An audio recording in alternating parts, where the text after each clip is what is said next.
ధర్మబద్ధంగా జీవించడం ఎంత కష్టమైన పని. రాజ్యాన్ని, విలాసాన్ని వదిలి వనవాసాన్ని స్వీకరించడం సాధారణ విషయం కాదు.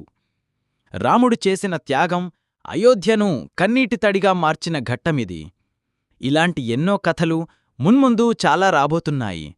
అందుకే వెంటనే ఈ ఛానల్ను సబ్స్క్రైబ్ చేసుకోండి. శ్రీరాముడు తన తండ్రి దశరథుడిచ్చిన మాటను శిరసావహించాడు. అరణ్యవాసాన్ని సంతోషంగా స్వీకరించాడు. ఇది ఆయన ధర్మబలాన్ని చూపిస్తుంది. సీతాదేవి తన భర్తతో కలిసి వనవాసానికి వెళ్లాలని నిశ్చయించుకుంది. లక్ష్మణుడు కూడా అన్నయ్య సేవలో ఉండాలని సంకల్పించుకొని వనవాసానికి సిద్ధమయ్యాడు. ఈ నిర్ణయం అయోధ్యలో చీకటి చిలికినట్లు చేసింది. కౌసల్యా తల్లి తన కుమారుణ్ణి వదిలి పంపలేక కన్నీళ్లు ఆపలేకపోయింది. సుమిత్ర కూడా తన కుమారుణ్ణి పంపడం మీద గర్వంతోపాటు గుండెల్లో బాధను మోసుకుంది. రాముని ప్రజలు తండ్రిని వదిలి వెళ్ళిపోతున్న రాముణ్ణి చూస్తూ విలపించారు.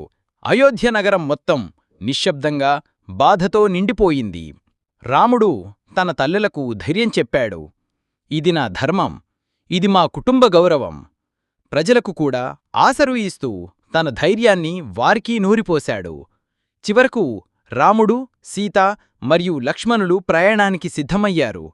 సుమంత్రుని సారథిగా తీసుకొని వనవాస ప్రయాణం మొదలుపెట్టాడు. రాముని రథాన్ని వెంబడిస్తూ ప్రజలు వేలాదిగా నడిచారు. వారిని వెళ్ళిపోవద్దని ప్రాధేయపడ్డారు. కాని రాముడు ధర్మపథాన్ని ఎంచుకున్నాడు. చివరకు తూర్పువైపు అడవుల్లోకి అడుగుపెట్టారు. అయితే ప్రజల గుండెల్లో ఆయన ముద్ర ఎప్పటికీ చెరగదు. రాముని త్యాగం భారతీయ సంస్కృతిలో ధర్మానికి మానవ రూపంలాంటిది. ఒక కుమారుడు, భక్త, యోధుడు మరియు రాజుగా ఆయన ఉదాహరణలు ఇవ్వగలిగాడు. రామాయణంలో ప్రతి ఘట్టం మన జీవితానికి మార్గదర్శకంగా నిలుస్తుంది. తదుపరి ఎపిసోడ్లో అరణ్యంలో రాముని జీవితం ఎలా సాగిందో తెలుసుకుందాం. రాముని జీవితం నుంచి మీరు ఏమి నేర్చుకున్నారు? కామెంట్స్లో చెప్పండి. మీకు ఈ కథనం నచ్చితే లైక్ చేయండి, ఛానల్ను సబ్స్క్రైబ్ చేయండి. ధర్మం మిమ్మల్ని ముందుకు నడిపించాలనుకుంటూ మేము రామాయణాన్ని మిమ్మల్ని చేరుస్తున్నాము. జై శ్రీరామ్.